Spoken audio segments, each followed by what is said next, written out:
أعوذ بالله من الشيطان الرجيم بسم الله الرحمن الرحيم وقضى ربك ألا تعبدوا إلا إياه وبالوالدين إحسانا إما يبلغن عندك الكبر أحدهما أو كلاهما فلا تقل لهما أف ولا تنهرهما وقل لهما قولا كريما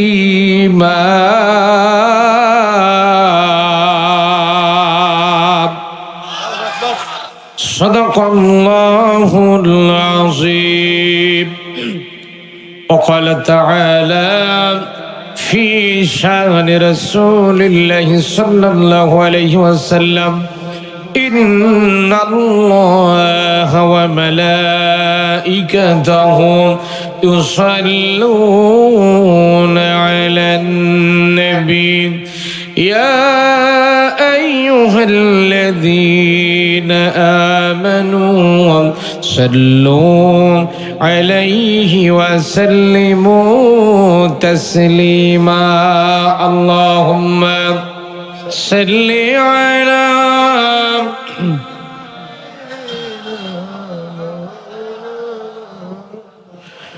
وعلى آل سيدنا আমার যখন ফুরাবে দিন আসবে গহীন রাতি আমার যখন ফুরাবে দিন আসবে গহীন রাতি থেকো প্রভু এই জীবনে থেকো প্রভু এই জীবনে হয়ে চির সাথী আসবে গহীন রাতি আল্লাহুম্মা সাল্লি আলা ঠিক আছে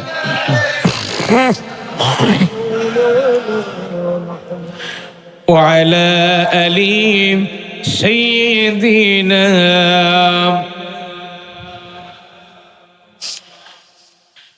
বাংলাদেশ ঐতিহ্যবাহী জেলা নওগাঁ আমাদের নওগাঁ জেলার বদলগাছি থানার মিঠাপুর ইউনিয়নের দক্ষিণ তাজপুর ঈদগাহ ময়দানে যুব সমাজ কর্তৃক আয়োজিত তৃতীয়তম ঐতিহাসিক তাফসীরুল কোরআন ওয়াজ মাহফিলের আজকের সুনামধন্য সভাপতি সাহেব ওস্তাজুল আসাতিজা হযরত মাওলানা ইবাদুর রহমান সাহেব বারাকাল্লাহু ফি হায়াত বলেন আল্লাহুম্মা আমিন। পাশাপাশি সহসভাপতিত্ব করছেন জনাব নূর মোহাম্মদ মিলিটারি সাহেব।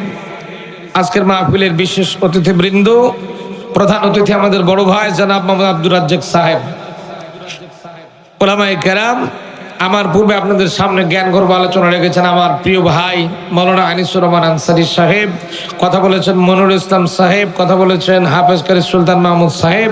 দোয়া করছি আল্লাহ তাআলা আর এই গোলামদের কণ্ঠকে সারা দুনিয়ার জন্য কবুল আর মঞ্জুর করুক, বলেন আমিন আল্লাহুম্মা আমিন।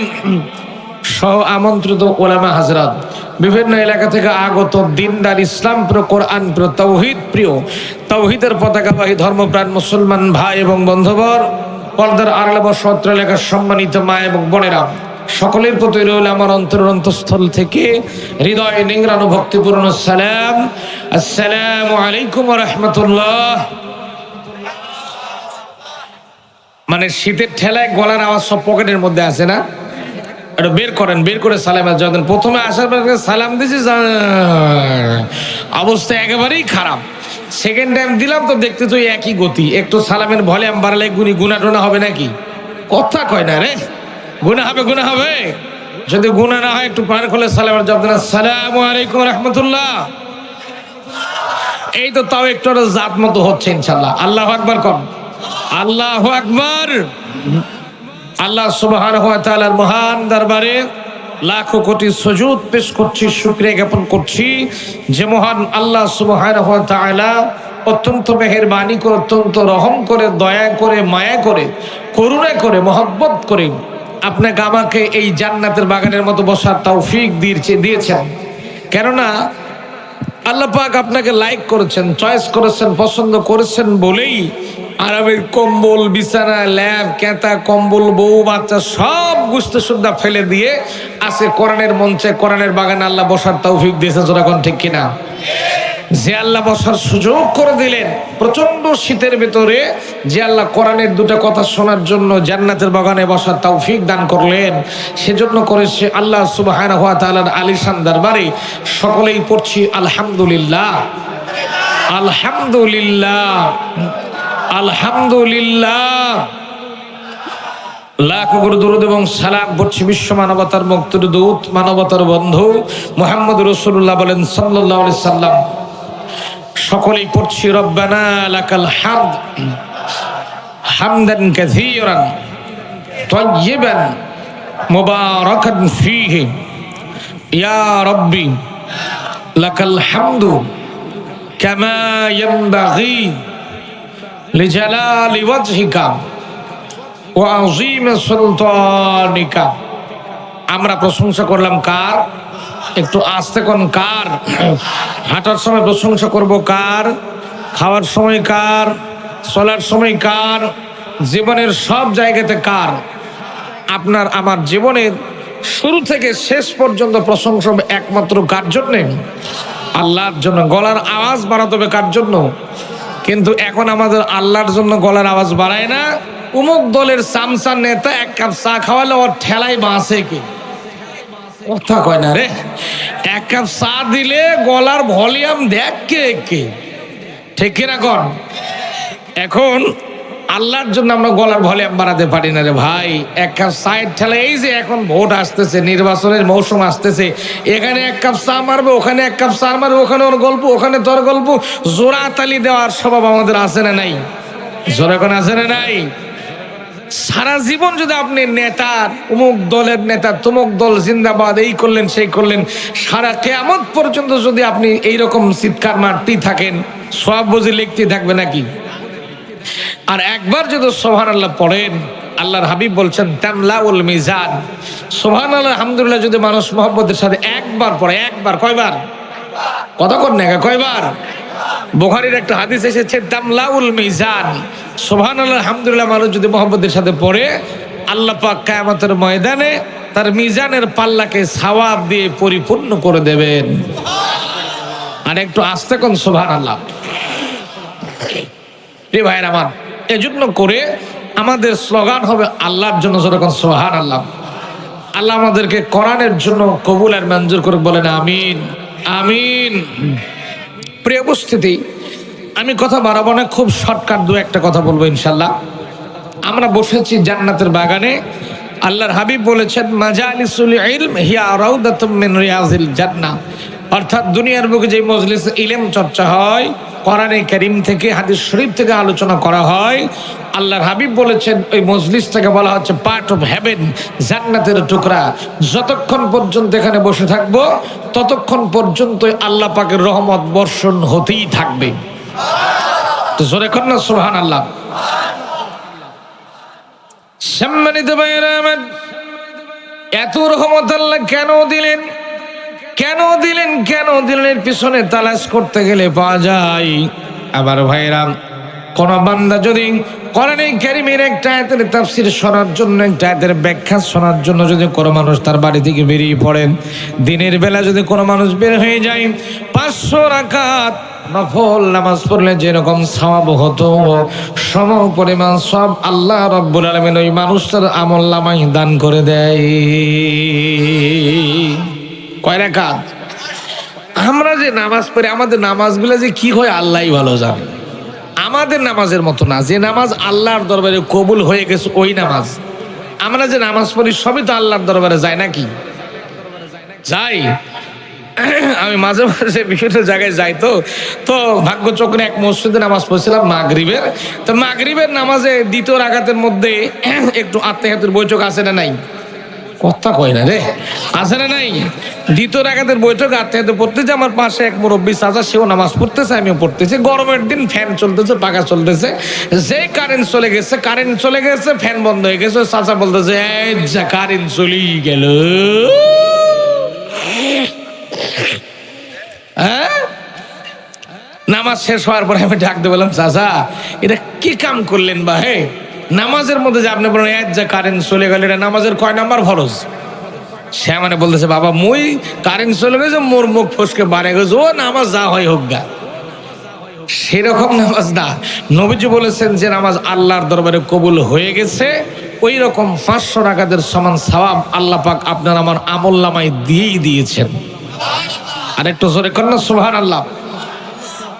এই হলো কোরআনের তাফসীর। কোরআনের মজলিসে বসার একটা ফজিলত আছে না নাই? আছে না নাই? যেহেতু আল্লাহ পাক কোরআনে কারীমটাকে পৃথিবীর মানুষের জন্য নিয়ামত করে পাঠিয়ে দিয়েছেন, যখন সুবহানাল্লাহ। আল্লাহ রাব্বুল আলামিন বলেন, قُل لَّوْ كَانَ الْبَحْرُ مِدَادًا لِّكَلِمَاتِ رَبِّي لَنَفِدَ الْبَحْرُ قَبْلَ أَن تَنفَدَ كَلِمَاتُ رَبِّي وَلَوْ جِئْنَا بِمِثْلِهِ مَدَادًا। আরেকটু জোরে করুন আল্লাহু আকবার। আমার ভাইরা, আমি যতক্ষণ পর্যন্ত কোরআনে কারীম থেকে তেলাওয়াত করব, ততক্ষণ পর্যন্ত চিৎকার দিয়ে গলার ভলিউম ছেড়ে দিয়ে আল্লাহু আকবার বলা লাগবে। রাজি আছেন তো ইনশাআল্লাহ? পারবেন তো ইনশাআল্লাহ? হাত তোলেন তো, কারা কারা পারবেন না? আমি মাঝে মাঝে দূরে ঠেলা মারে দেখি আপনারা আছেন না গেছেন, এটা জাগিয়ে একটু দেখি আর কি। আছেন তো ইনশাআল্লাহ? আমি আবারও কোরআনে কারীম থেকে তেলাওয়াত করছি, দেখি আপনাদের গলার ভলিউম কতদূর যায় একটু চেক করি। আল্লাহ রাব্বুল আলামিন বলেন, قُل لَّوْ كَانَ الْبَحْرُ مِدَادًا لِّكَلِمَاتِ رَبِّي لَنَفِدَ الْبَحْرُ قَبْلَ أَن تَنفَدَ كَلِمَاتُ رَبِّي وَلَوْ جِئْنَا بِمِثْلِهِ مَدَادًا।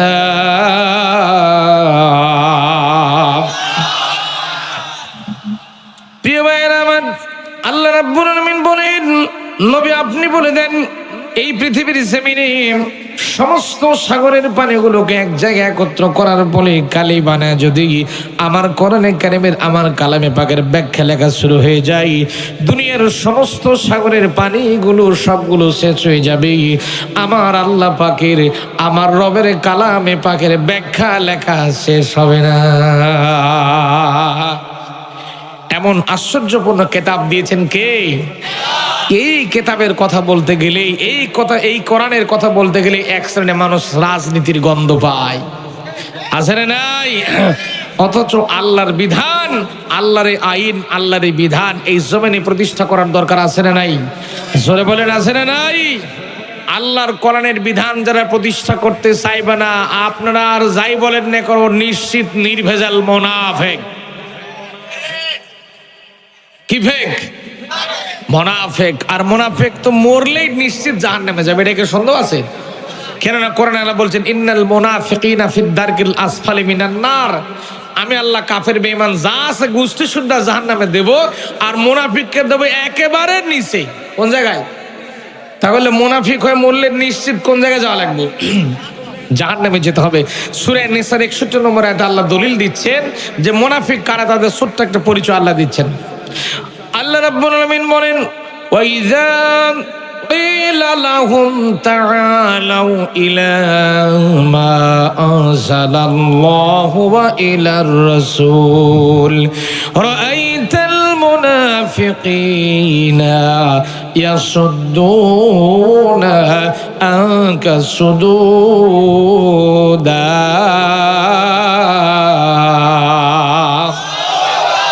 আল্লাহ বলেন, নবী আপনি ওদেরকে বলবেন, ওদেরকে ডাকতে বলবেন, ওয়াইজা আসো, ওয়াইজা ওয়া মানে এবং ইজা মানে, যখন কিলা মানে যখন লাহুম তাদেরকে বলা হবে, লাহুম তাদেরকে বলা হবে আসো, ইলা মা আনজালাল্লাহ আল্লাহ যে বিধান কোরআন দিয়েছেন এই কোরআনের দিকে আসো। কিসের দিকে আসো? এই কোরআনের দিকে আসো, ইলার রসুল, রসুলের দলের দিকে আসো, রসুলের তরিকার দিকে আসো। এই কথা যখন বলা হবে, হে নবী আপনি দেখবেন, রাআইতা শব্দের মানে দেখা। আল্লাহ পাক বলছেন রাআইতাল মুনাফিকিনা ইয়াসুদ্দুনা আনকা সুদুদা, হে নবী আপনি দেখবেন মুনাফিক যারা হবে এই কথা বলার পরে আস্তে করে কিছু লোক আপনার দল থেকে সটকে পড়বে। ঠিক কিনা জোরে কর। এই সমাজে কিছু কিছু লোক আছে বলে নামাজ রোজা হজ জাকাত সব আছে, সব লাইন আছে, নামাজ পড়ি রোজা করি হজ করি জাকাত দিই সব কিছু ঠিক আছে।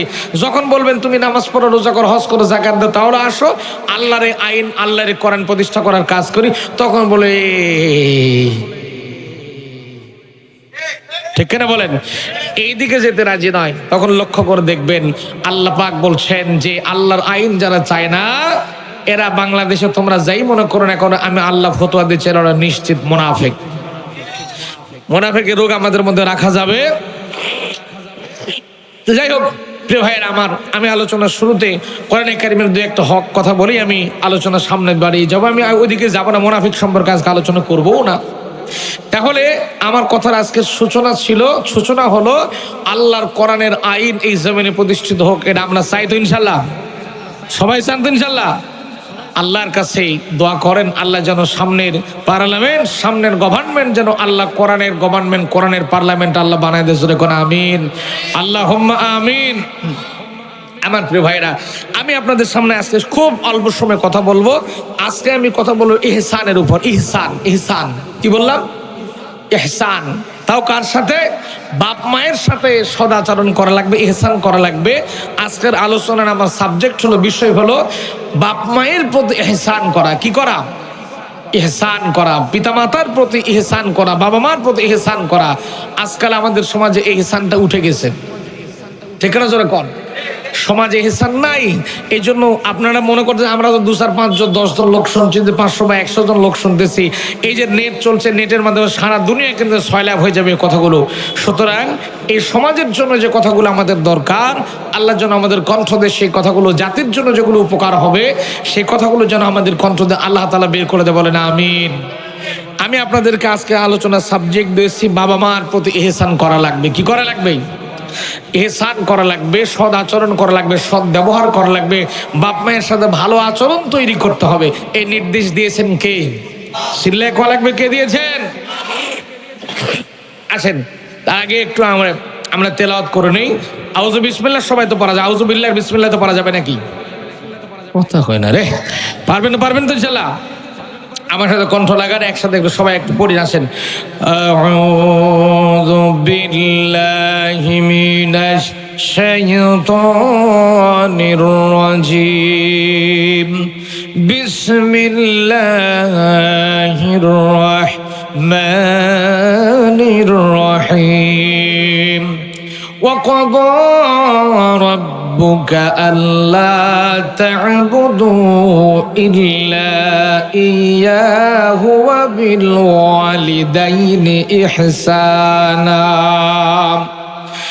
إما يبلغن عندك الكبر أحدهما أو كلاهما فلا تقل لهما أف ولا تنهرهما وقل لهما قولا كريما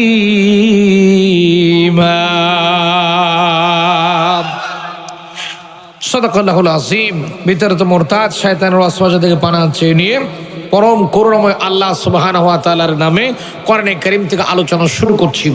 আমি আপনাদের সামনে তেলাওয়াত করলাম সূরার নাম হলো সূরা বনী ইসরাঈল। কি না? বনী ইসরাঈল। এই বনী ইসরাঈল সম্পর্কে যদি ওয়াজ করি রাত 12টা পার হয়ে যাবে। শুধু ইসরাঈলের ব্যাখ্যা, ইসরাঈল একটা বংশ। এই যে ইসরাইল ফিলিস্তিনে যে আমরা যে আলোচনাগুলো শুনি, এই এখানে বিশাল বড় অনেক বড় আলোচনা আছে, ওটা লম্বা সময় ছাড়া বলা সম্ভব নয়। তো যাই হোক, সূরার নাম হলো সূরা বনী ইসরাইল। কি ইসরাইল? বনী ইসরাইল। এই সূরাটা অবতীর্ণ হয়েছে মক্কায়। ওয়াজগুলো একটু খেয়াল করে লাগবে, আমার কথা একটু রেসপন্স করেন। সূরার নাম বনী ইসরাইল, অবতীর্ণ হলো মক্কায়। আয়াত আছে 111টা, 111 111 জোড়া দিলে কি হয়? 111। রুকু আছে 12টা। সূরা বনী ইসরাইল অবতীর্ণ হলো মক্কায়, আয়াত আছে 111, রুকু হলো 12। তেলাওয়াত যেটা করলাম, তেলাওয়াত কিন্তু আয়াতের নম্বর 23 নম্বর আয়াতে কারিমা তেলাওয়াত করেছি। একটু ইন্টারভিউ দেন, কোন সূরা? কোন সূরা অবতীর্ণ হলো? কোথায় জানো? আয়াত কতগুলা? এই তো ওয়াজ মুখস্থ হয়ে গেছে, আলহামদুলিল্লাহ। এখন যে আয়াতের উপর ওয়াজ হবে, আয়াত নম্বরটা কত? এই তো ওয়াজ টন করে বাঁচতেছে। আল্লাহু আকবার কোন।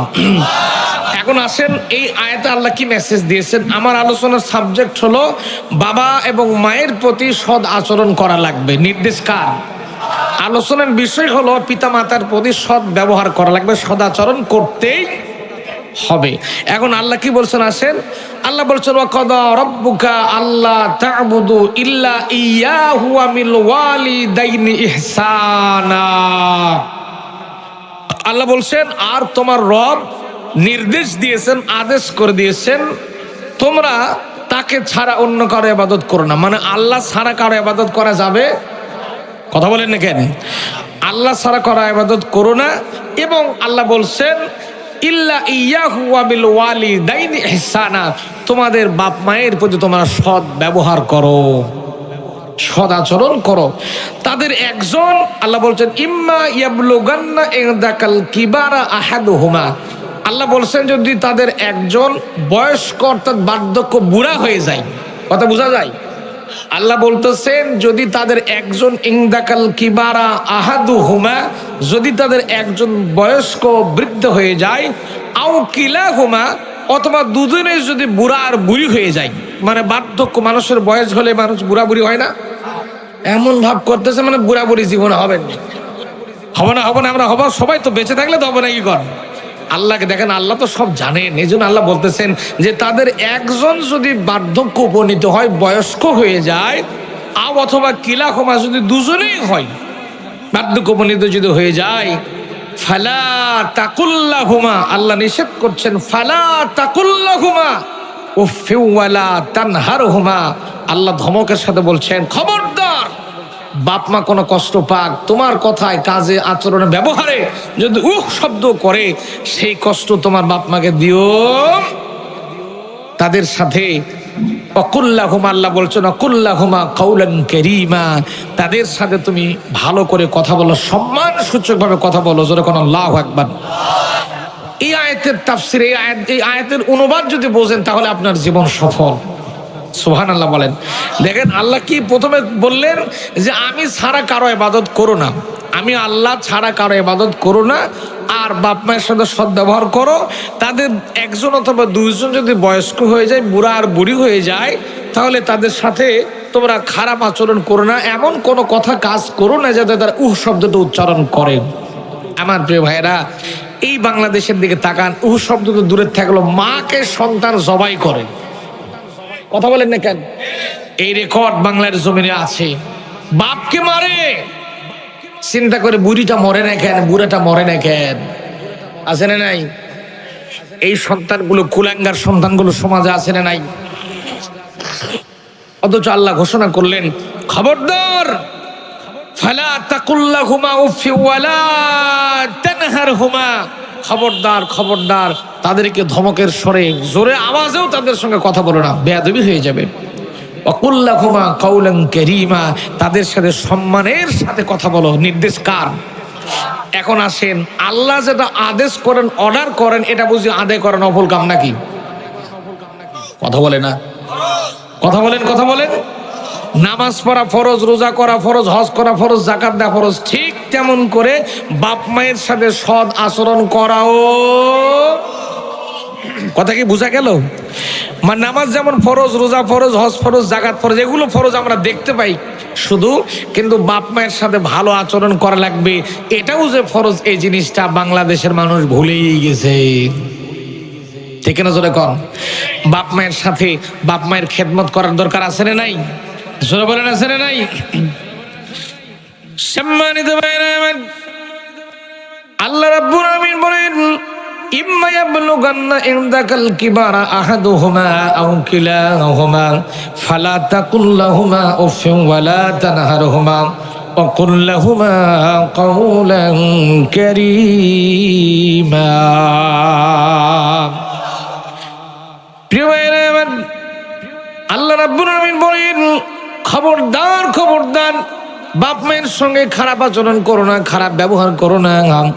আল্লাহ বলেন খারাপ আচরণ যদি করো, তাফসিরে খাজানের মধ্যে মুফাসসিরিনে কেরাম লিখছেন, বাপ মায়ের সাথে যদি সদ্ব্যবহার না করতে পারো, খারাপ আচরণ যদি করো, আমি আল্লাহ চাইলে তোমার জিন্দেগির আমলগুলা নষ্ট করে দিলেও দিতে পারেন না। প্রিয় ভাইরা আমার, এবার আসেন আমার নবীজি, বিশ্ব নবী মুহাম্মদ রাসূলুল্লাহ সাল্লাল্লাহু আলাইহি সাল্লাম, তার জীবনের দিকে একটু লক্ষ্য করলে বোঝা যায় আমার নবী দুনিয়াতে সবচেয়ে বড় এতিম মানুষ ছিলেন। প্রিয় ভাইরা আমার, এই দুনিয়াতে আগমন করার আগে বাপ হারিয়ে ফেলেছেন, তার মধ্যে ছোট্টবেলায় বাচ্চা কালে মায়ের বুকের দুধ পান করতে পারলেন না, বাচ্চা কালেই মাকেও তিনি হারিয়ে ফেললেন। তিনি হযরত হালিমাতুস সাদিয়া রাদিয়াল্লাহু তাআলার বুকের দুধ পান করে তিনি যে মানুষ হয়েছিলেন। ভাইরা আমার, আল্লাহর নবী বিশ্ব নবী মুহাম্মদুর রাসূলুল্লাহ সাল্লাল্লাহু আলাইহি সাল্লাম, আল্লাহর নবী মসজিদে নববীতে বসে আছেন। একজন বয়স্ক মহিলা, বয়স্ক একজন বৃদ্ধা মহিলা মসজিদে নববীতে আসলেন। সাহাবায়ে কেরাম তাকিয়ে দেখলেন আল্লাহর হাবিব ওই মহিলাকে যখন দেখলেন, দেখার সঙ্গে সঙ্গে নবীজি আমার দাঁড়িয়ে গেলেন। যেখানে দাঁড়িয়েছিলেন, যেখানে বসা ছিলেন, সাহাবায়ে কেরাম নবীজিকে শ্রদ্ধা, সম্মান, ভক্তি, সব মহব্বত করতেন। অথচ আল্লাহর নবী কথা বলছিলেন, সাহাবায়ে কেরামদের সঙ্গে কথা বলছিলেন। ওই মহিলা যখন নবীজির কাছে গেলেন, সঙ্গে সঙ্গে নবীজি দাঁড়িয়ে গেলেন, জায়গা থেকে দাঁড়িয়ে গেলেন। এরকম আল্লাহ নবীর গায়ে একটা চাদর ছিল, সঙ্গে সঙ্গে চাদর মুড়িয়ে দিলেন। কোন কোন বর্ণনা এসেছে বিশ্ব নবী মাথার পাগড়ি খুললেন, কোন কোন বর্ণনা এসেছেন কাঁধে একটা চাদর খুললেন, চাদর খুলে মহিলাকে বসতে দিলেন। মহিলার সঙ্গে কিছুক্ষণ গল্প করলেন। গল্প করার পরে মহিলার খোঁজ খবর নিলেন, তারপরে মহিলাকে বিদায় করে দিলেন। সাহাবায়ে কেরামদের মনের মধ্যে একটা কিউরিওসিটি তৈরি হয়ে গেল, কৌতূহল জাগ্রত হয়ে গেল।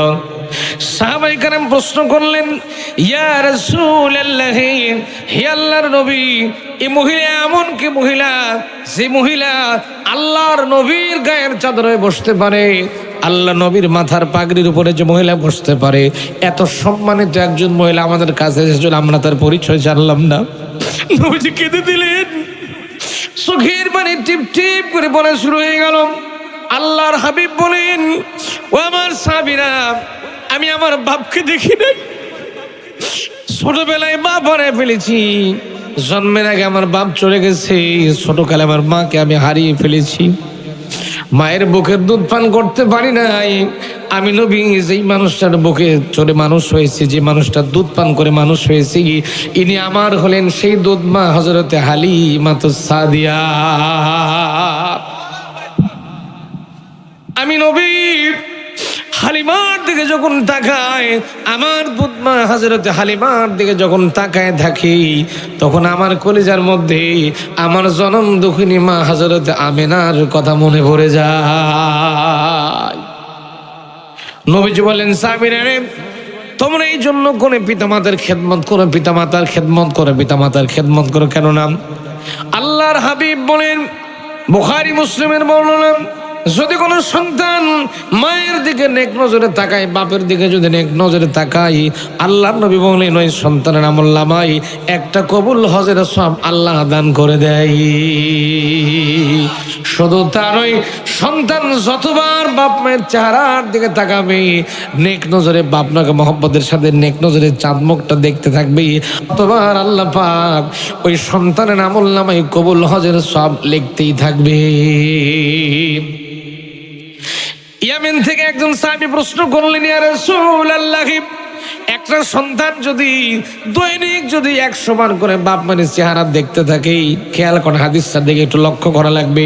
সাহাবী বললেন, ওগো নবীজি, কোন মানুষ যদি দৈনিক তার মায়ের চেহারার দিকে, বাপের চেহারার দিকে 100 বার যদি তাকায়, আল্লাহকে 100 বার তার আমলনামায় হজের সওয়াব দান করবে। আল্লাহর হাবিব বললেন, প্রতিনিয়ত যতবার দেখবে, 100 বার, 200 বার, 500 বার বলে কোনো কথা নাই, যতবার বাপ মাকে দেখবে, মহব্বতের সাথে দেখবে, আল্লাহর নবী বলেন ততবারই আল্লাহ রাব্বুল আলামিন আমলনামায় কবুল হজের সওয়াব দান করবে। অথচ বাংলাদেশের মানুষ আমরা বাপ মায়ের কদর করতে জানি না, ঠিক কিনা বলেন? মাকে খাবার দিতে পারি না, বিয়ে করার পরে মাকে আলাদা করে দেই। অনেক সংসারে আমি দেখেছি, আমার নিজের চোখে দেখা, বাপ 4টা-5টা সন্তান, অথচ বাপের ভাত সে ঘরে হয় না। আছে না নাই? সেদিন ফরিদপুরে গেলাম, ওয়াজ করছিলাম, দেখলাম এক ঘরে 7 সন্তান আছে, অথচ বাপের বয়স প্রায় 70-75 বছর বয়স হয়ে গেছে, বাপ এখনো ভ্যান ঠেলে বাপকে খাওয়া লাগে। 7টা ছেলে, অথচ বাপকে ভ্যান চালায় এখনো খাওয়া লাগে। চিন্তা করেছেন? অথচ এই সন্তানগুলো মায়ের খেদমত করতে পারলো না, বাপের খেদমত করতে যারা পারলো না, এরা মাহরুম হয়ে গেল। প্রিয় ভাইরা আমার, ইয়েমেন থেকে একজন মানুষ এসেছেন মদিনাতে। মদিনাতে এসেছেন ইয়েমেন থেকে, তার বয়স্ক বুড়ি মা কে কান্নে করে কোলের মধ্যে নিয়ে ঘুরতেছেন, আর মদিনার অলিতে গলিতে বলেছেন আমি মায়ের হক আদায় করেছি, মায়ের হক আদায় করেছি। একজন সাহাবী ডাক দিলেন, তুমি কেমন হক আদায় করেছো? চলো আল্লাহর নবীর কাছে চলো, কেমন হক আদায় করেছো? সাহাবী বললেন, ইয়া রাসূলুল্লাহ, আমার এই বয়স্কা বৃদ্ধা মা হাঁটতে পারে না, চলতে পারে না, দাঁড়াতে পারে না, উঠে দাঁড়াতে পারে না, চলতে পারে না। আমার মাকে আমি হজের যত কার্যকলাপ আছে তাপ করে সাই করেছি, যা কিছু করা লাগে ইয়েমেন থেকে আমার মাকে আমার কাঁধের উপরে বহন করে নিয়ে চলে এসেছি। আমার মাকে বহন করে নিয়ে হজের মক্কা মদিনায়, হজের মক্কার মধ্যে হজের যা কার্যকলাপ থাকে, যত কিছু করা লাগে আমার মাকে আমি সব কার্যকলাপগুলো আমার কাঁধের উপর চড়াই করে দিয়েছি। তার মানে আমি তো মায়ের হক আদায় করে ফেলেছি। নবীজি আমার সঙ্গে সঙ্গে ঠোঁটটা নাড়া দিলেন, মুচকি একটু হাসে দিলেন, ডাকতে বলল, সাহাবী রে, তুমি মায়ের হক আদায় করতে পারো নাই, মায়ের কোনো হক তুমি আদায় করতে পারো নাই। তোমার বুকের, নিজের বুকের চামড়া দেয়া যদি তোমার জনম দুঃখিনী মায়ের জন্য যদি পায়ের জুতা বানায় দাও, তারপরেও মায়ের একটা দিনের হক আদায় করতে পারবা না। চিন্তা করেছেন? আল্লাহর হাবিব বলেন, সাহাবী রে, একটা দিনের হক তুমি আদায় করতে পারবে না। মা যে কি কষ্ট করেছে তোমার জন্য, তুমি কি ভেবেছো? আল্লাহর নবীর হাদিস, মুসলিমের বর্ণনা, মেডিকেল সায়েন্স প্রমাণ করছে, মায়ের পেটের মধ্যে যখন বাচ্চা আসে, মা যে কি কষ্ট করে, দুনিয়ার কেউ কিন্তু মায়ের কষ্ট বুঝতে পারে না। এত কষ্ট করে মা সন্তান ধারণ করে, মায়ের পেটের মধ্যে যখন সন্তান আছে, 7টা মাস বয়স যখন জনম দুঃখিনীর পেটের মধ্যে, আমরা যখন 7 মাস বয়স হয়ে যাই, মায়ের পেট আর বাড়ে না, সন্তান বেশি বাড়তে থাকে, মায়ের পেট কিন্তু আর বড় হয় না, সন্তান কিন্তু বাড়তে থাকে, সন্তানের আয়তন কিন্তু বাড়তে থাকে, সন্তানের দেহের মধ্যে রোগটা ফুৎকার হয়ে যায়, সন্তান কিন্তু নাড়াচাড়া করতে থাকে, পেটের মধ্যে ফুটবল খেলে, কথা হয় না। মায়ের পেটের ভিতরে সন্তান বারবার নাড়াচাড়া দিতে থাকে, মায়ের পেটটা যখন আর বড় হয় না, মেডিকেল সায়েন্স বলছে এবং আল্লাহর হাবিব বলেন, ওই সন্তানটাকে সঙ্গে সঙ্গে আমার আল্লাহ রাব্বুল আলামিন মায়ের যেখানে কলিজা সেটিং করা থাকে, সেই জায়গাতে মায়ের কলিজার সঙ্গে সন্তানের 2টা পাকা আল্লাহ সেট করে দেয়। ভাইরা আমার, বিশ্বনবী বলেন, ও আমার সাহাবীরা, কান খুলে শুনে রাখো, তোমাদের জনম দুঃখিনী মা পেটের মধ্যে যখন তোমরা ছেলে, এক একটা সন্তান কমপক্ষে হলেও এক একটা মায়ের কলেজার মধ্যে 4,500 বার লাথি মারে। এত কষ্ট সহ্য করে জনম দুঃখিনী মা কষ্ট সহ্য করে, শুধু তা নয়, মা যখন প্রসব বেদনা নিয়ে যখন ঘরের মধ্যে ঢুকে যায়, আমার ভাইরা, গরু জবাই করলে যেমন করে রক্ত ফিনকে দিয়ে বের হতে থাকে, একটা মা যখন ডেলিভারি করে, সন্তান যখন প্রসব করতে যায়, মায়ের তেমন রক্ত পড়ে যায়। মেডিকেল সায়েন্স বলতেছে, সন্তান যখন মায়ের পেট থেকে যখন ডেলিভারি হয়ে যায়, একটা মানুষের হিউম্যান বডির মধ্যে রক্ত থাকে প্রায় 3 থেকে 3.5 বা 4 কেজির মতো রক্ত থাকে, কিন্তু সন্তান প্রসব করতে গিয়ে একটা মায়ের শরীর থেকে রক্ত পড়ে যায় প্রায় 3 কেজিরও বেশি। চিন্তা করেন, এত রক্ত পড়ে যায়। গরু জবাই করলে যেমন রক্তের বন্যা বয়ে যায়, ঠিক তেমন করে মায়ের রক্তে গোটা শরীরটা, গোটা এলাকাটা, গোটা যেখানে মা প্রসব করে সেই জায়গাটা রক্তে পরিণত হয়ে যায়। ঠিক না বলেন? এখন মা বেঁচে থাকবে কেমন করে? আল্লাহ বলেন আমি মাকে, তোমার ওই মাকে আমি আল্লাহ বাঁচাই রাখে যখন, আল্লাহু আকবার। এবং মায়ের আমল নামায় আমি আল্লাহ সওয়াব দান করতে থাকি। মায়ের বুকে যখন একটা বারে দুধে যখন একটা চোষ মারে, একটু চোষ দেই, আল্লাহ বলেন এক একটা মৃত প্রায় মানুষকে জীবিত করলে যেরকম সওয়াব হয়, আমি আল্লাহ মায়ের আমল নামায় সেরকম সওয়াব দান করে দেই। প্রিয় ভাইরা আমার, অথচ সে মাকে আমরা মায়ের খেদমত করতে পারি না, মায়ের ভালো মতো খেদমত করতে পারি না, বাপের খেদমত করতে পারি না। অনেক মানুষ আমরা আছি, মা যখন পেশাব পায়খানা করে, বাপ যখন পেশাব পায়খানা করে দেয়, মাঝে মাঝে চিন্তা করে বুড়াটা মরে না কেন, বুড়ি মরে না কেন। অথচ এই বুড়া বুড়ি আপনার জন্য সবসময়ের জন্য দোয়া করতে থাকে।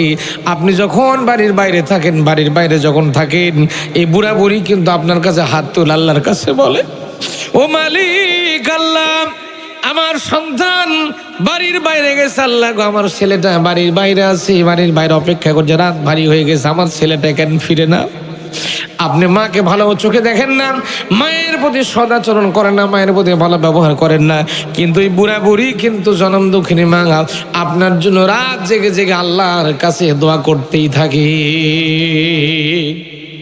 আর জনম দুঃখিনী মা বাপ যখন হাত তুলে আল্লাহর কাছে দোয়া করে, ওই দোয়াটা সরাসরি 7 আসমান ভেদ করে আমার মালিক আল্লাহ রাব্বুল আলামিনের আরশ আজিম পর্যন্ত বাপের দোয়া পৌঁছে যায়। দোয়া করতে দেরি, দোয়া মঞ্জুর হতে দেরি। একটা ঘটনা বলে সহজে বুঝতে পারবেন। আল্লাহর একজন ওলি ছিল হযরতে জুরাইজ রাহমাতুল্লাহ আলাইহি। কি নাম বললাম? এটা কথা কোন রে বা, কি নাম? জুরাইজ রাহমাতুল্লাহ আলাইহি। তিনি একজন আল্লাহর আবেদ ছিলেন, একজন বান্দা ছিলেন। ইমাম বুখারী রাহমাতুল্লাহ আলাইহি তার একটা কিতাব লিখেছেন আল আদাবুল মুফরাদ। এই কিতাবের মধ্যে ঘটনাটা এসেছে, হযরত জুরাইজ রাহমাতুল্লাহ আলাইহি সিয়ামুন নাহারে কিয়ামুল লাইল করতেন। অর্থাৎ এমন আবেদ বান্দা ছিলেন, এমন আল্লাহ ভক্ত বান্দা ছিলেন, এবং এমন আল্লাহর গোলামি করতেন সব সময়ের জন্য। তিনি দিনের বেলায় রোজা রাখতেন আর রাতের বেলায় কিয়ামুল লাইল করতেন, সারা রাত নামাজ পড়ে পড়ে কাটায় দিতেন। এরকম একজন আবেদ বান্দা ছিলেন, খুব ভালো একজন মানুষ ছিলেন তিনি।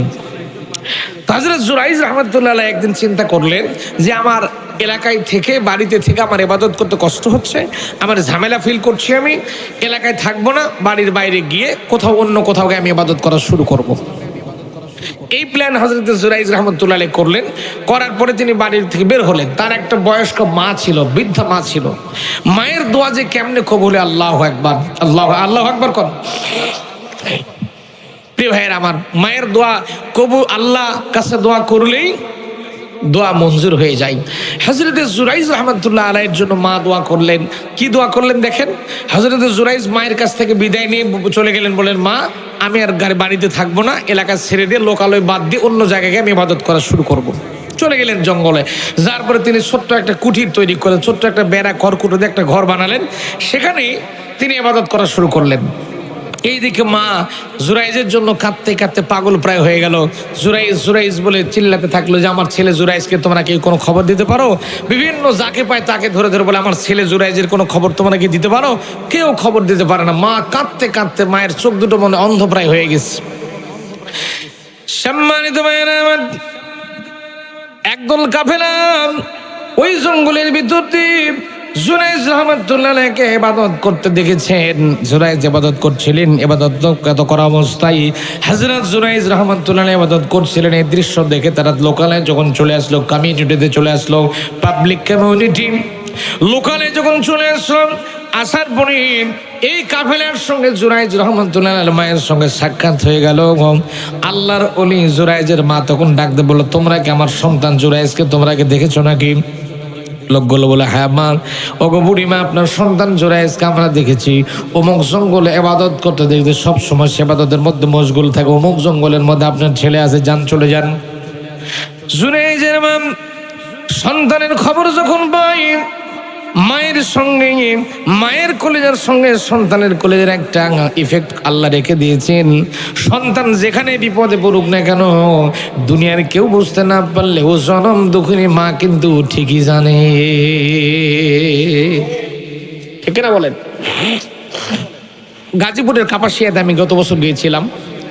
ইটালিতে তার ছেলে মারা গেছে, ইটালিতে মারা গেছে সন্তান, ভালো করে খেয়াল করেন। ইটালিতে, কোন দেশে? ইটালিতে সন্তান মারা গেছে, প্রবাসে গিয়ার পরও মারা গেছে। বাড়িতে খবর দেওয়া হলো যে মারা গেছে। এই লাশটা আনতে প্রায় 8 থেকে 8.5 লাখ টাকার মতো খরচ হবে। এখন বাড়ির পরিবারবর্গ, সন্তান সন্ততি এবং ভাই বেড়াদার যাচ্ছিল, সবাই পরামর্শ করলো যে লাশ ফাও এত টাকা দিয়ে আনার দরকার নেই, ওখানে দাফন কাফন দিয়ে মাটি দিয়ে শেষ করে দাও। এখন জনম দুঃখে মা জীবিত আছেন। এখন মাকে কেউ বলে না যে এই ঘটনা তার ছেলে মারা গেছে। মায়ের মনে জানে কেমন যেন আনচান করছে, আমার ছেলেটা কেমন আছে, আমার ছেলেটা কেমন আছে। আমি গত বছর সে মায়ের সঙ্গে দেখা করেছিলাম। এখন মায়ের জীবন তো, মা তো সন্তানের খবর নিতে চায়। এক পর্যায়ে জানানো হলো যে আপনার ছেলে ইটালিতে মারা গেছে, ওখানে দাফন কাফন করে দেওয়া হচ্ছে। আমার প্রিয় মায়েরা, জনম দুঃখিনী মা হাউমা করে ডুকরে ডুকরে কান্না জোরে যেন ডাকতে বলতেছে, রে আহারে আমার ছেলেটা মরে গেছে ইটালিতে, আমার দুনিয়াতে আমি বেঁচে আছি, আমার বাড়ি করে জায়গা জমি যা আছে সবকিছু বেঁচে কিনে হলো, সবকিছু বিক্রি করে হলেও আমার সোনার মানি কলিজার টুকরা ধনটাকে আমার কোলের মধ্যে তোমরা এনে দাও। তারপরে আমার ছেলেটা আমার এলাকায় দাফন হোক, আমার এলাকায় আমার ঘরের পিছনে আমার সন্তানের কবর হোক। আমি জনম দুঃখিনী মা আমার সন্তানের কবর দেখে দেখে কলিজাটা একটু জুড়াতে চাই। চিন্তা করে দেখেছেন? দুনিয়ার সব জায়গায় স্বার্থ আছে, মায়ের ভালোবাসা কোনো স্বার্থ নাই। সম্মানিত মায়েরা, জুরাইজ রাহমাতুল্লাহ আলাইহি চোখের পানি ফেলছেন, চোখের পানি ফেলে দেওয়ার পরে কান্না জোরে দিলেন। জুরাইজের খবর নেওয়ার জন্য জঙ্গলে চলে গেলেন। জঙ্গলে যাওয়ার পরে জুরাইজ বলে চিৎকার করতেছেন আর ডাকতেছেন, আমার ছেলে জুরাইজ তুমি কোথায় আছো? জুরাইজ ইয়া জুরাইজ ইয়া জুরাইজ, হে আমার ছেলে জুরাইজ তুমি কোথায় আছো? আমার সামনে একটা বারের জন্য আসো বাবা, তোমার সামনে একটু দেখা করতে চাই, তোমার সামনে একটু কথা বলতে চাই, তোমার সাত মুখটা আমি একটু কলিজা ভরে একটু দেখতে চাই বাবা, তুমি কোথায় আছো? এক পর্যায়ে হযরত জুরাইজ রাহমাতুল্লাহ আলাইহি নামাজে দাঁড়িয়েছিলেন, নামাজ আদায় করছিলেন। এমন সময় জুরাইজের মায়ের কণ্ঠে নামাজ জুরাইজ রাহমাতুল্লাহ আলাইহি শুনতে পেলেন। শোনার পরে তিনি নামাজ পড়ছিলেন, নামাজে দাঁড়িয়েছিলেন। তিনি একবার চিন্তা করলেন মায়ের ডাকে সাড়া দেব নাকি নামাজ পড়তে যাব, কি করব প্ল্যান করছিলেন। চিন্তা করছেন মায়ের ডাকে সাড়া দেব নাকি নামাজ আদায় করতেই থাকবো। এই চিন্তা করতে করতে আল্লাহর ওলি জুরাইজ রাহমাতুল্লাহ আলাইহি চিন্তা করলেন মায়ের ডাকে সাড়া দেওয়ার দরকার নাই, যেহেতু আমি আল্লাহর সঙ্গে কথা বলছি, নামাজে দাঁড়ায় গেছি, নামাজ আদায় করছি, সুতরাং মায়ের জবানে ডাক না দিলেও চলবে, আমি নামাজ পড়তেই থাকি, নামাজ কন্টিনিউ করতে থাকি, নামাজ পড়তেই থাকি। এক পর্যায়ে জুরাইজ রাহমাতুল্লাহ আলাইহি যখন নামাজ পড়তেই থাকলেন জনম দুঃখিনী মা জুরাইজের যখন কোনো খবর পেলেন না, চতুর্দিকে খোঁজ খবর করে জুরাইজকে যখন কোথাও পেলেন না, মা তখন একটা বদদোয়া করলেন জুরাইজের জন্য। চট করে মায়ের মুখ থেকে একটা বদদোয়া বের হয়ে গেল, আল্লাহ গো, যে ছেলেটা আমাকে মহব্বত করলো না, যে ছেলেটা আমার জন্য ভালোবাসা দেখালো না, যেই ছেলেটা আমার কথা শুনলো না, আমি তাকে দেখার জন্য জঙ্গলে যে ছেলেটা আমার সামনে এলো না, আল্লাহ তোমার কাছে দরখাস্ত করলাম মালিক, খারাপ চরিত্র, নষ্ট চরিত্র, নষ্টা মহিলা অর্থাৎ খারাপ মহিলাকে না দেখায়া যান আমার সন্তান জুরাইজের মওত তুমি দিও না। খারাপ মহিলা বোঝেন তো, সবকিছু ভেঙে চুরে না দেয়, একটু বুঝে নিন আর কি। খারাপ চরিত্র, নষ্ট মহিলা, একে না দেখায়া আমার সন্তান জুরাইজের যেন মওত দিও না, এর সাথে যেন খারাপ একটা কিছু ঘটে আমার সন্তানের লাইফে যেন একটু ঘটে, তাছাড়া যেন এর মওত দিও না। যে মা দোয়া করেছে, দোয়া করতে দেরি, দোয়া কবুল হতে দেরি, কবুল হয়ে গেছে, আল্লাহর কাছে দোয়া কবুল হয়ে গেছে। এখন হযরত জুরাইজ রাহমাতুল্লাহ আলাইহি যেখানে তিনি ইবাদত বন্দেগী করছিলেন, ঘটনা অনেক বড় শর্ট করে দিচ্ছি, জুরাইজ যেখানে ইবাদত বন্দেগী করছিলেন সেখানে কয়েকজন রাখাল গরু, বকরি, ভেড়া, মেষ, দুম্বা তারা লালন পালন করে বড় করে। এদের মনের মধ্যে হঠাৎ উদয় হয়ে গেছে, মা দোয়া করছে আর এদের মনের মধ্যে উদয় হয়ে গেছে যে এই জুরাইজ যদি এই জায়গায় এরকম করে ইবাদত করতে থাকে, না জানে জুরাইজ তো আল্লাহর ওলি হয়ে যাবে, এখানে লোকালয় হয়ে যাবে, লোকজন আসতে থাকবে, অনেক লোকজন আসবে, তাহলে তো আমাদের এই রাখালগিরি করা যাবে না, গরু, বকরি, মেষ, দুম্বা, বকরি চড়াতে পারবো না। সুতরাং জুরাইজকে এখান থেকে উচ্ছেদ করা লাগবে। কি করা লাগবে? কথা বলেন না, কি করা লাগবে? জুরাইজকে এখান থেকে উচ্ছেদ করা লাগবে। আমার প্রিয় বন্ধুগণ, এই প্ল্যান করলো জুরাইজ রাহমাতুল্লাহ আলাইহি সেখান থেকে উচ্ছেদ করে যাওয়ার জন্য তারা একটা প্ল্যান করলো, একটা ষড়যন্ত্র করলো, একটা নষ্ট চরিত্রের মহিলাকে তারা ভাড়া করলো, নষ্ট মহিলাকে ভাড়া করার পরেই এই মহিলার সঙ্গে ওই যুবকেরা রাখালেরা তারা মিলামেশা করলো, করার পরে মেয়েটার পেটের মধ্যে একটা বাচ্চা চলে এলো। মেয়েটার পেটের মধ্যে যখন একটা বাচ্চা চলে আসলো, বাচ্চা আসার পরে এই রাখালগুলো মেয়ে সহ ওই দেশের যিনি বাদশা ছিলেন বাদশার কাছে হাজির হয়ে গেছে। আপনার দেশের মাটিতে অমক জঙ্গলের মধ্যে একজন ভণ্ড প্রতারক একটা দরবেশ আছে, যে লোকটা হলো দুর্নীতিবাজ, যে লোকটা হলো সিটার বাটপার, যে লোকটা হলো ধর্ষণকারী, কিকারী ধর্ষণকারী, যে লোকটা খারাপ মানুষ, যে লোকটা ধর্ষণকারী, অথচ আল্লাহর ওলিরে বানায় দিয়েছে ধর্ষণকারী। কি বানাইছে ভাইরা আমার? এই বাংলাদেশে আমরা দেখেছি, ইতোপূর্ব দেখেছি আল্লাহর ওলি যারা মাহবুব বান্দা যারা, এদের মতো মানুষকেও কিছু মানুষ বানায় দিয়েছিল, ধর্ষণকারী বানাইছিল। আল্লামা দেলোয়ার হোসেন সাইদি রাহমাহুল্লাহকে মামলা দিয়েছে, ধর্ষণের মামলা। কিসের মামলা? যে মামলা সাইদি হুজুরের বিরুদ্ধে দিয়েছিল, শয়তান এটা বিশ্বাস করবে? কথা বলেন না কেন? তিনি সারাটা জীবন কোরআনের পক্ষে কথা বলেছেন, মানুষকে জান্নাতের দিকে আহ্বান করেছেন। যখন আল্লাহু আকবার, কোরআনের পাখি যাকে বলা হতো, কোরআনের বুলবুলি, কোরআনের প্রত্যেকটা কথা যার মুখ থেকে ঝরতো আর এত সুন্দর লাগতো, যখন আল্লাহু আকবার, সেই মানুষটার নামে দিয়েছে ধর্ষণের মামলা। চিন্তা করেন, ধর্ষণকারী তাকে সাজিয়ে দেওয়া হয়েছিল। প্রিয় ভাইরা আমার, সময় স্বল্পতার কারণে কথা বানাতে পারছি না। আমার ভাইরা, আল্লামা সাইদি রাহমাহুল্লাহ সারাটা জীবন মানুষকে জান্নাতের দিকে দেখেছেন, জান্নাতের আহ্বান করেছেন। যখন ঠিক কিনা আমার ভাইরা, জান্নাতের দিকেই আল্লামা সাইদি রাহমাহুল্লাহ সারাটা জীবন ডেকেছিলেন, অথচ সেই মানুষটাকে ধর্ষণের মামলা দেওয়া হয়েছে। আমার প্রিয় ভাইরা, এই জন্য কোরআনের পক্ষে তিনি ছিলেন, কোরআনের কথা বলেছিলেন, জান্নাতের দিকে মানুষকে কথা বলেছিলেন। এখনো যারা পাইনি দাওয়াত কোরআনের এই মিছিলের, এখনো যারা পাইনি দাওয়াত কোরআনের এই মিছিলের, শুনিয়ে দেই চলো সত্যবাণী, শুনিয়ে দেই চলো সত্যবাণী, পথ বাতলে দেই আমলের, বলে দেই বুকে টেনে, জান্নাতে একা আমি যাব না তো ভাই, তোমাকেও জান্নাতে সাথে নিতে চাই। এ মুসলমান, জান্নাতে যেতে চান? আমার সাথে বলেন না কেন? জান্নাতে একা আমি যাব না তো ভাই, তোমাকেও জান্নাতে দলে নিতে চাই। সালাতে আসো যদি প্রতি আজানে, জেনে রেখো এলে তুমি ফুল বাগানে, সালাতে আসো যদি প্রতি আজানে, জেনে রেখো এলে তুমি ফুল বাগানে, যে বাগে রহম ঝরে হয় রোশনাই, যে বাগে রহম ঝরে হয় রোশনাই, শুধু তাই শুধু তাই আহা শুধু তাই, তোমাকেও জান্নাতে সাথে নিতে চাই। জান্নাতে একা আমি যাব না তো ভাই, তোমাকেও জান্নাতে দলে নিতে চাই।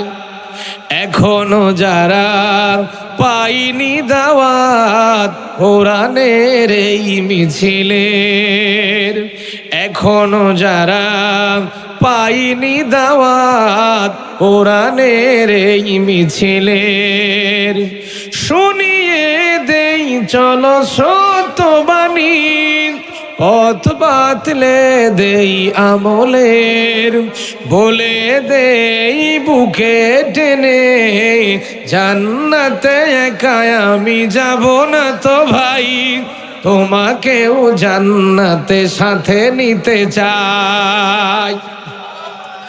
জান্নাতে একা আমি যাব না তো ভাই, তোমাকেও জান্নাতি দলে নিতে চাই। আল্লাহুম্মা আমিন বলেন, আল্লাহুম্মা আমিন। কষ্ট হচ্ছে আপনাদের? ভাইরা আমার, এবার জুরাইজ রহমতুল্লাহ আলাইহির নামে কমপ্লেন চলে গেল, বাদশার কাছে চলে গেল যে আপনার এলাকায় আপনার অমুক জায়গায় অমুক জঙ্গলে একজন ভণ্ড প্রতারক দরবেশ বাস করছে, সে 1 নম্বরের ধর্ষণকারী। কি গাড়ি? আদৌ কি তাই? কাম করলো কে আর ঘটাচ্ছে কার নামে? অভিযোগ হয়ে গেল যে ধর্ষণকারী। এখন বাদশা বলল ঠিক আছে, যদি ধর্ষণকারী হয় তাহলে বাচ্চার ডেলিভারি হোক। আমি বিশাল বড় ঘটনা সত্য করে বলছি। বাদশা বলল ঠিক আছে, তোমাদের বিচার করা হবে, এই মেয়ের পেট থেকে আগে বাচ্চার বের হোক, ডেলিভারি হোক, তারপরে ঘটনা কি শোনা হবে ইনশাল্লাহ, তারপরে বিচার ফয়সালা যা হয় হবে একটা। আমার প্রিয় ভাইরা, বাচ্চা যখন বের হয়ে গেল, বাচ্চা যখন ডেলিভারি হয়ে গেল, প্রসব হয়ে গেল, বাচ্চা যখন ডেলিভারি হয়ে গেছে, বাচ্চা প্রসব হয়ে গেছে, এবার ওই লোকজন রাখালগুলো বাচ্চা সহ বাদশার কাছে হাজির হয়ে গেছে, দেশের রাষ্ট্রনায়কের কাছে হাজির হয়ে গেছে। ডাকতে বলছে জাহাপনা, আপনি বলেছিলেন ইনসাফ করবেন, ন্যায় বিচার প্রতিষ্ঠা করে দিবেন। এই মহিলার সাথে অন্যায় করা হয়েছে, মহিলাকে ধর্ষণ করা হয়েছে, লোকটা বিয়ের প্রলোভন দেখিয়েছিল, বিয়ে না করে বাচ্চা জন্ম দিয়েছে, সুতরাং এই লোকটার জন্য ইনসাফ করে দেন। এখন মুসলমান বাদশা যারা, মুসলমান রাষ্ট্রনায়ক যারা, তারা তো সবসময়ের জন্য ইনসাফ প্রতিষ্ঠা করতেই থাকবে। কেননা কোরআনে কারীম জানাচ্ছে ওয়া তাম্মাত কালিমাতু রাব্বিকা সিদকাও ওয়া আদলা লা মুবাদদিলা লিকালিমাতিহি ওয়া হুয়াস সামিউল আলীম। আরেকটা আওয়াজ দেখুন, আল্লাহু আকবার। ভাইরা আমার, ছোট্ট বাচ্চা সন্তান সহ যখন চলে আসলো, আসার পরে দেশের বাদশা তখন রাগান্বিত হয়ে গেল, অত্যন্ত রাগ করলো। সেনাবাহিনী যারা ছিল, সেনাবাহিনীদেরকে নির্দেশ করলেন, যাও তোমরা জঙ্গলের মধ্যে চলে যাও। জঙ্গলে যাওয়ার পরে ওই লম্পট ভণ্ড প্রতারক দরবেশটাকে তোমরা টেনে হিঁচড়ে নিয়ে চলে আসো। সর্বপ্রথম তোমরা তার যে কুঠুরি ঘর বানিয়েছিল, সে কুঠুরি ঘরটাকে ভেঙে ধূলিসাৎ করে টুকরো টুকরো করে দিবে। তারপরে তার হাত দুটাকে বাঁধবে, পিঠ মোড়া করে আসামের বেশে আমার রাজদরবারে তোমরা নিয়ে চলে আসো। আমার ভাইয়েরা, এই আসামের বেশে নিয়ে আসার জন্য যখন নির্দেশ করা হলো, দেশের রাষ্ট্রনায়কের বাদশার অর্ডার পাওয়ার পরে সঙ্গে সঙ্গে সেনাবাহিনী যারা ছিল দৌড়ে চলে গেল, জঙ্গলে চলে গেল, রাখালরা তাকে জঙ্গলে নিয়ে গেল। যাওয়ার পরে জুরাইজ রহমতুল্লাহ যে ঘরটার মধ্যে ইবাদত বন্দেগী করতেন, সিয়ামুন নাহারে কিয়ামুল লাইল করতেন, দিনের বেলা রোজা রাখতেন, রাতের বেলা ইবাদত বন্দেগীতে মশগুল থাকতেন, এই লোকটাকে ধরা হলো। পিঠ মনে করে হাত দুটা বেঁধে নেওয়া হলো। বাঁধার পরে লোকটাকে টানতে টানতে ঘর থেকে বের করা হলো। ঘর থেকে বের করার পর লোকটার ঘরটাকে টুকরা ভেঙে চূর্ণ বিচূর্ণ করে দেওয়া হলো, ঘরটা ধ্বংস করে দেওয়া হলো। ধ্বংস করে দেওয়ার পর লোকটাকে টেনে হিঁচড়ে ঘর থেকে বের করা হলো। আল্লাহর ওলি জুরাইজ রাহমাতুল্লাহ ডাক দিয়ে বলছেন, আমার অপরাধ কি? কি কারণে তোমরা আমাকে এই কাজ করছো? কি কারণে তোমরা আমাকে এইরকম বেঁধে নিয়ে চলে যাচ্ছ? জুরাইজকে কোনো কথা বলার সুযোগ দেওয়া হলো না। ডাক দিয়ে বলা হলো, তোমার দরবারে, তোমার বাদশার দরবারে তোমার ব্যাপারে একটা কেস হয়ে গেছে, একটা মামলা হয়ে গেছে, সে মামলার আসামি তুমি, তোমার মামলার বিচার করা হবে রাজ দরবারে। ভাইরা কান খুলিন, জুরাইজ রহমাতুল্লাহকে যখন রাজ দরবারে নিয়ে যাওয়া হলো, নিয়ে যাওয়ার পরে দেশের বাদশার সামনে যখন দাঁড় করে দেওয়ানো হলো, দাঁড় করে বলা হলো, জুরাইজ রহমাতুল্লাহ আলীকে সামনে দাঁড় করে দেওয়ানো হলো, ওই মহিলা বাচ্চা সহ দাঁড় করে দেওয়ানো, বলা হলো, জুরাইজ তুমি কি মহিলাকে বিয়ে করার কথা বলে প্রতারণা করে তার সঙ্গে কি তুমি ধর্ষণে লিপ্ত হয়ে গিয়েছো নাকি? তাকে তুমি নষ্ট করে বাচ্চা ফুটাইছো, এখন তোমার ঘটনা কি? জুরাইজ রহমাতুল্লাহ আলী তখন বলেন, তাল্লাহি বিল্লাহি ওয়াল্লাহি, আল্লাহর নামের জাতের কসম করে দিয়ে বলতেছে, মহিলাকে আমি চিনি না। দেখুন, উনি কি দেখেছেন? উনি জানেন না। উনি বলেন আমি চিনি না, জানি না। এই মহিলা মিথ্যা মামলা আমার নামে দায়ের করেছে। এখন ইনসাফ প্রতিষ্ঠা করার জন্য সাক্ষ্য প্রমাণ গ্রহণ করার দরকার আছে না নাই? এই মহিলা ছিল ভাড়াটিয়া। এই মহিলা বলতেছে আমার সাক্ষী প্রমাণ আছে। সাক্ষী প্রমাণ হলো ওই রাখালেরা, কাম করছে যারা, তারাই সাক্ষী। এখন বলেন তো সাক্ষী কেমন হবে? এরা তখন সাক্ষী দিল, জাহাপনা আমরা জানি এই হুজুর এই দরবেশ এই কাম করছে, লোকটার সাথে মহিলার সাথে খারাপ আচরণ করে বাচ্চা ফুটাই দিয়েছে, আপনি সুতরাং তার জন্য জরিমানা দেন, তার জন্য ইনসাফপূর্ণ বিচার করে দেন। সঙ্গে সঙ্গে দেশের রাষ্ট্রনায়ক দেশের বাদশা তখন একটা রায় লিখে দিলেন, আগামীকাল সকালবেলা এই জুরাইজকে প্রকাশ্যে শুলে চড়ে দিয়ে ফাঁসিয়ে দিয়ে দুনিয়ার থেকে বিদায় করে দেওয়া হবে। মা দোয়া করছিল, কি দোয়া করছিল? যে খারাপ মহিলাকে না দেখে যেন মৌত দিও না। দোয়া কোন দিকে যাচ্ছে? কথা বলেন না কেন ভাইরা? জুরাইজ রাহমাতুল্লাহ চিন্তায় টেনশনে পড়ে গেলেন, এই কাজ যদি হয়ে যায়, মানুষের কাছে লাঞ্ছিত হয়ে যাবে, আল্লাহর কাছে ফরিয়াদ করলেন। মানুষ যখন বেকায়দায় পড়ে যায়, বিপদগ্রস্ত হয়ে যায়, সাহায্য চাই কার কাছে? জোরে কল লাগবে কার কাছে? জুরাইজ রাহমাতুল্লাহ যখন জেলের মধ্যে পুলিশ কাস্টডির মধ্যে দেওয়া হলো, জুরাইজ রাহমাতুল্লাহ সেজদায় পড়ে গেলেন। বান্দা যখন বিপদগ্রস্ত হয়ে যায়, বান্দা যখন বেকায়দায় পড়ে যায়, সাহায্য চাই কার কাছে? জুরাইজ রাহমাতুল্লাহ তখন আল্লাহর কাছে সেজদায় পড়ে গেলেন, ডাকতে বলছেন, মালিক আমি যে বেকায়দায় পড়েছি, বিপদগ্রস্ত হয়ে গেছি, আল্লাহ মেহেরবানি করে জন্য একটা সুস্থ ফয়সালা তুমি মেহেরবানি করে আমার প্রতি ইহসান করো। সেজদায় পড়লেন, কান্না জুড়ে দিলেন। এখন জুরাইজের কান্না আল্লাহর কাছে পৌঁছে গেছে, আল্লাহ কান্না শুনলেন। ভাইয়েরা আমার, আল্লাহ যখন কোনো মানুষের সঙ্গে কথা বলতে চায়, ভালো করে হাদিসটা শুনে যান, আল্লাহ যখন তার কোনো মাহবুব কোনো বান্দার সঙ্গে যখন আল্লাহ একটু কথা বলতে চায়, তখন বান্দার সাথে আল্লাহ ইলকা অথবা ইলহামের মাধ্যমে আল্লাহ বান্দার সঙ্গে সরাসরি যোগাযোগ করে।